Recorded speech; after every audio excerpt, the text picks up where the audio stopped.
Hey there everyone, I am Dresden and welcome back to another episode of BeamNG.drive with another episode of Downhill Madness. Today we're going to be running 3 more vehicles down the Downhill Madness Rally Course, Stairway Mountain Rally Course, whatever you want to call it, to see how they perform. And we're starting off with this, the Moonhawk 378 V8 Lux. We have only ran one Moonhawk throughout all of our episodes and it was the terrible, or the equivalent of that one. So we're going to go ahead and test this out and see how it does. Should do pretty okay. I mean, it's got the suspension, the old suspension. So it should, I'd imagine, rebound nicely. It will, of course, I think, last episode was it? We had an older vehicle, I think it was the Wendover, where it had the softer suspension. And it absorbed bumps really well, but it absorbed them so well that it just hit the undercarriage every time we went over a bump. Hopefully this doesn't do that. This is a little bit more of a sporty vehicle, I would say. So it's got a little bit springier suspension, a little bit stiffer suspension, but it's still, I mean, we've already smacked our oil pan and cracked it, so we do still feel quite, we do still feel the bumps. It's still not as stiff as modern day suspension. Ooh, all of these hits not only are probably messing with our steering a little bit, but are absolutely destroying our oil pan. We are starved of oil. It's pretty early to be starved of oil. We usually starve our engine of oil in these runs, but this is quite early in a run to be starved of oil. I don't know if that will cause us problems down the long run. Again, I haven't really lost all my oil that early on before, so I guess we'll just find out. I can imagine the only thing that would really happen is we would start to, overheat and lock up our engine. But our heat looks fine. Our temperature gauge looks fine in the bottom right. I think we'll be okay for the bottom of this. Don't quote me on that. I think we'll be okay, though. I'm like 96% sure we'll be okay. It is doing pretty well. It's not going to be the fastest run we have. I think the fastest run we have is probably, like, already finished at this point. The Dodge Ram TRX flying down the hill. But this will be probably pretty dead center. Maybe a little lower than dead center. This episode is also, I think, the episode that we're breaching 100 cars we've ran down this. So, really getting in my experience with 100 cars. I think this is actually car number 100. I think we had 99 last episode. So, pretty sure this is car number 100 that we've ran down this course, which is pretty cool. Actually, that's a pretty big number. Technically, I guess, no, I guess it wouldn't be. Car number 100 would be whatever the second car in the last episode was. We, of course, had 2 DNFs throughout the series. Maybe even 3. I'm not sure. Car 100 happened last episode. But this will be the 100th car on the leaderboard. Which is a arguably cooler and better thing than being the 100th car. Because there were no DNFs, Okay. We did make it to the bottom. I can feel the performance loss. We did make it to the bottom. I think our steering's fine, besides our front suspension being a little buckled. Our hood is a little damaged. Other than that, I don't think we really. We might pull to the right a little, actually. I think we do, but it's not a lot. It's quite minuscule. We are starting to overheat. Starting to show signs of overheating, rather. But we aren't really. Oh, that was my fault. My strength is quite high for some reason. Sorry, car. Yeah, you'd be okay if you were driving it. Passenger might have hit his head. Actually, the seats lean back pretty far on the passenger side, too. Yeah, I think we are pulling to the left. No, to the right, I think. I can't really tell. Alright, let's crumple it. Oh. Ow. Oh, that would hurt. The engine's fine, though. Well, I mean, it's not fine, but it's okay. Alrighty. On to the next vehicle for this episode. This is the Infinity i35 3.0 AT Lux. Pretty cool mod. It also adds like a Nissan Maxima in the same kind of car, because I think they were just branded differently in different countries. We have this Infinity here. Pretty cool. Let's go ahead, test it down the course. It sounds pretty good. It sounds quite good, actually.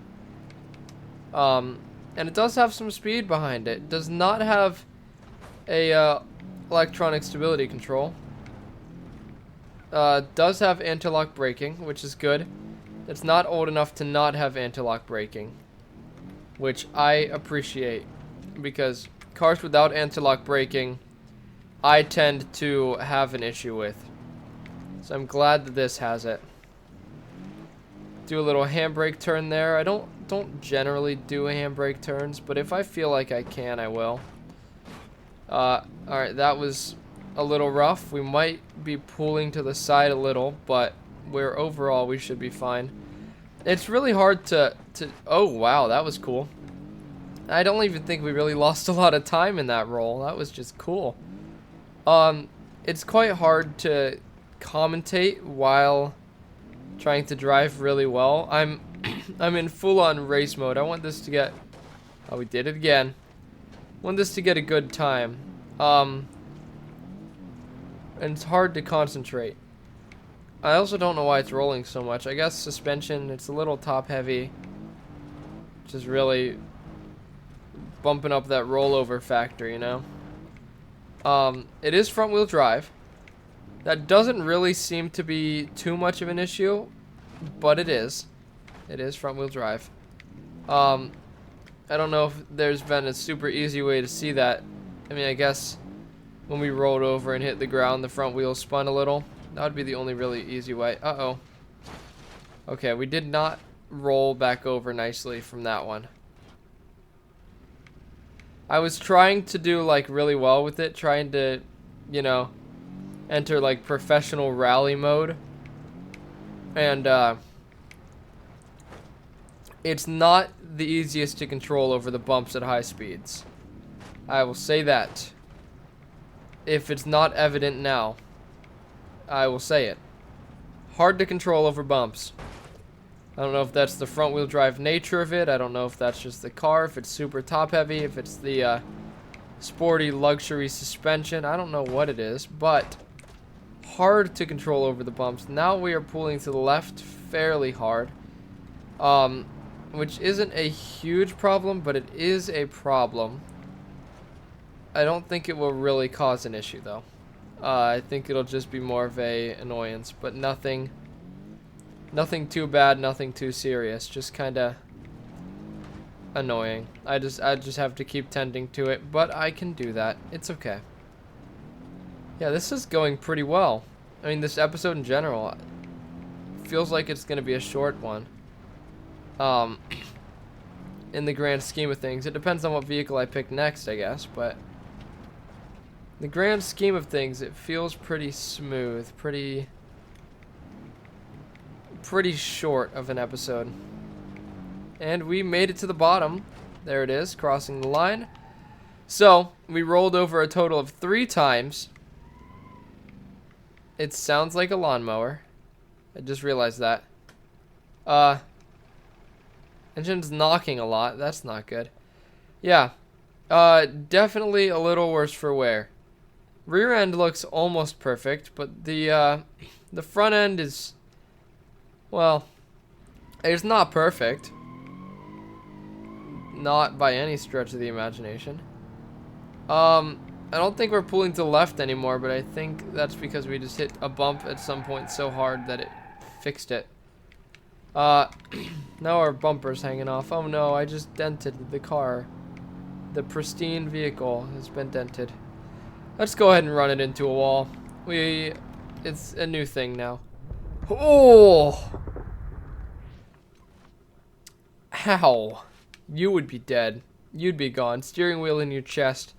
Heads out the window. The rest of your body is stuck in the car. That was bad. Passenger looks like they'd be even worse off. Wow. Okay. Well, that's no good. I didn't pay attention to how fast I was going, but I think it was pretty fast, judging by the crumple of this car. Oh boy. Alright. On to the third and final vehicle for this episode. And finally, we have this. The Nissan Maxima 2.0 AT Standard with a T. And a lot of Russian characters that I can't pronounce and won't try to pronounce and don't even know what it says. This is the Nissan Maxima version. As you can see, the Nissan badge on the front. 2001 Nissan Maxima. A little bit damaged. I don't usually do modded vehicles 2 in a row, especially the same vehicle. However, I wanted to because there were quite a lot of variations and versions of this vehicle, and I didn't feel like trying to find a base game vehicle that I haven't run yet. It's getting to that point. There's going to be a lot more mods because we're kind of running out of base game vehicle variation. So, modded vehicle variation will be the way to go. Let's see how this goes. It should be a little bit less powerful than the last vehicle. Also a little bit less top heavy, I would assume. Looks like it's been on fire. In fact, I think it has been on fire. It looks like there's a lot of scorch marks. I think the whole inner roof liner is hanging down. There's graffiti all over it. This car has been through some crap. Missing 2 of the 4 hubcaps. It's had a day. It's had a life. You know, it's over 20 years old. It's been places, especially in Russia. It's really been in Russia. The name of it's in Russian, so it's been in Russia. But it's got a bunch of English graffiti on it. And a bunch of English curse words on said graffiti that I will try not to show too much. But sorry for the profanity. Yeah, I mean, it drives well. It is definitely less top heavy than the last vehicle. That makes sense because it's quite a bit shorter, and you know, the glass and stuff are a lot lower down on this one because it's like saggy glass. So if this one beats the last vehicle, I mean, I will be surprised, judging by how nice the last vehicle was compared to this. But I won't be as surprised. Again, the last one was also more powerful. It had a 3-liter engine, and this has a 2-liter engine. This is also the standard, and that was an Infinity Luxury Edition. So I don't know. It'll be surprising if this does better, but I won't be super surprised. Does drive pretty nice. I am a fan of the driving of this. I like how this drives better than I like how the Infinity drives. The Infinity was a little bit hard to control at times. This tends to be pretty down to earth, which is good because there's a lot of bumps and a lot of jumps. Pretty down to earth, pretty easy to control. Nothing too crazy because the last one was, you know, that's a lot of power packed in a small little package kind of sort of thing, you know? And this just feels pretty good. So I'm happy with how this is performing. Let's make that last turn and we will be home free. As long as we can make the last turn. That's the big thing, you know? Let's make this, make this, make this. Yeah. Yup. We made it to the bottom. Definitely a faster time than the Infinity. And also, a lot less damage. We didn't even roll. The windshield's weirdly cracked. Because, you know, there shouldn't be a windshield where it's cracked, but it's cracked. Alright. Anyway, let's go ahead and run this into a wall. So yeah, it does look like, I mean, it looks like the driver's seat and passenger seat were just stripped out of this. And then it was lit on fire. In what I would assume would be a riot. Oh, someone's nice car just got burned. And then now we're rallying it. Remote controlled rally, of course. There's no driver. Alright, let's hit this wall. Probably be about the same as the last one. Actually, I mean, it's probably because it's a lot slower, but it handled that a lot better than the last one. It is probably because it's a lot slower, though. That's okay. Alright, well, on to the leaderboard for this episode. Let's see if this one really did do any better than the last vehicle. Alright, now on to the leaderboard for this episode. So, in 14th place, we have the Nissan Maxima 2.0 AT Standard, the one that was all destroyed. Actually did pretty well, with a time of 3 minutes and 4.5 seconds. Then, coming in 31st place, is the Infiniti i35 3.0 AT Lux, with a time of 3 minutes and 19.8 seconds. And then, all the way down in 50th place, is the Moonhawk 378 V8 Lux, with a time of 3 minutes and 26.9 seconds. Not the best performance from that, but considering there's 99 vehicles on the leaderboard, we have run over 100 vehicles, but it looks like we just reached 99, which, okay. Anyway, even though there's only 99 vehicles on the board, it is actually pretty much dead center, which isn't awful, but not too bad of a performance today, especially from the Maxima in 14th place. That's pretty good. And as always, we will send the final vehicle down the Stairway Mountain. If you're wondering why this map is called Stairway Mountain, this is why, if you haven't seen the series before. I'm judging that most of you have. So I'm glad you guys are enjoying the series. The last 2 episodes haven't gotten as many views, so I'm trying to sort of fix that. I don't really know how to, though. The YouTube algorithm has just not liked the last 2 episodes, and so less people have been able to click on it, and that's okay. But I'm gonna continue to make them because they do still get enough views that there's no reason that I should stop. And even if they do only get 1 view, I'm enjoying it. So, you know what? I'm gonna keep doing it anyway. I hope you guys enjoyed the video. If you did, be sure to smash the like button and the red subscribe button and that bell icon down below to get notified of when I upload. Be sure to check out the second channel and my merch, link in the description. There will be a video coming out soon on the second channel that has to do with fish. So, do look forward to that. Anyway, I hope you guys enjoyed, and until next time, this has been Dresden, and goodbye.